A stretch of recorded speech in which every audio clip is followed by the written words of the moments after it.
I'm here with Brian Shaw. Awesome, brother. Man, you're everything I dream about. You look exactly like I pictured you. I love it, man. I love I it. hope me too. Yes. Yeah. Well, I've got to see your face a little bit, analyzing some stuff. Yeah. Ray said a few nice things, so we're good. We're good? We're good. We're good. I love it. Nice. You helped me out, man. Yeah. Some advice, some nice things. Not bad. Not bad. I talk with a lot of people, like Luke is a good friend of mine, Luke Paul. Yes. Yeah. Oh, great guy. Yeah. Love him. And he says like a lot of good things about you. And I'm very excited to see you coming into arm wrestling. You're taking it very seriously. Yep. It is a hard sport. Most likely you're going to learn it like it's going to be like, thing is it gets tougher the more you go, right? Sure. And you have now, what do you think, easy day? With Eddie. Yeah. I think it'll be interesting, right? Like I think that I need to execute on the game plan for sure.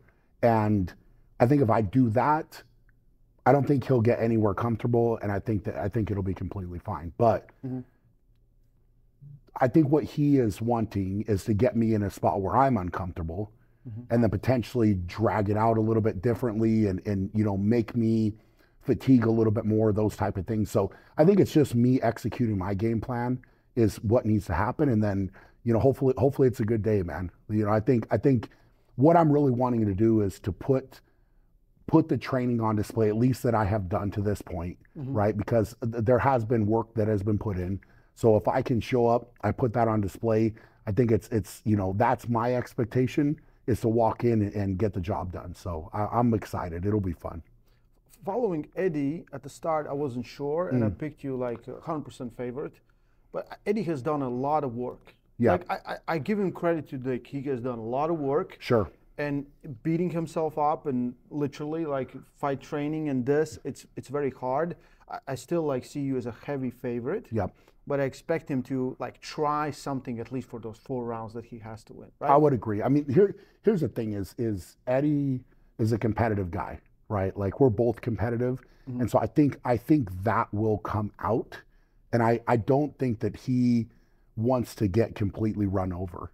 I don't think that he wants that. So he's gonna try for sure everything that he possibly can, and so I have to be ready for that. I have to match that intensity at the table.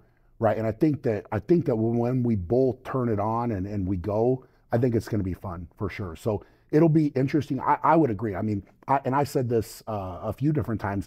If he hadn't have started going and working with Neil, or Neil coming to him, it would have been bad, like really, really bad. So Neil, so too. Neil, I think has helped him out a lot for sure. Yeah, for sure. So as much as Neil and I have gone back and forth, and Neil's a good talker. He's almost talking more than Eddie is at this point, but it makes it fun. Singing. He is singing.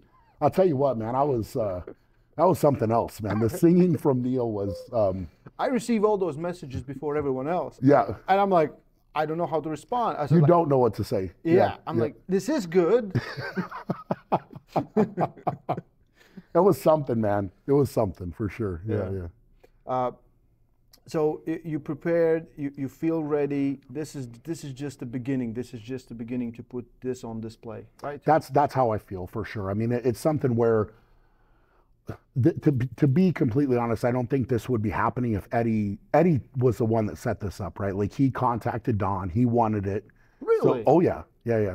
He asked for it. I was just training. He kind of said like 6 months ago there was kind of talks. We sat down in a podcast and he brought it up and he's like, hey, how about 6 months?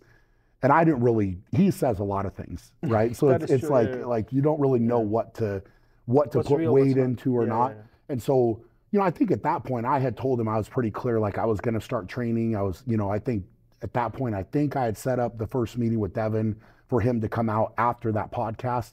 So from that point is when I started working. And so I figured Eddie was doing something, especially when he reached out about this match, but now he's coming with the storyline of like, oh, I've only had 7 weeks or 8 weeks or whatever. Like, he's been, the thing is with Eddie, man, is he's been on the arm wrestling table.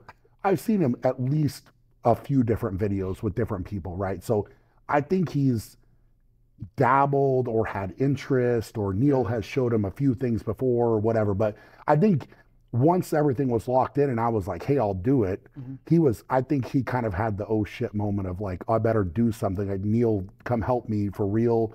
And he got better. I mean, Eddie, one thing you have to hand him is if he trains something, he will go hard, right? Like he has that competitive mindset to try.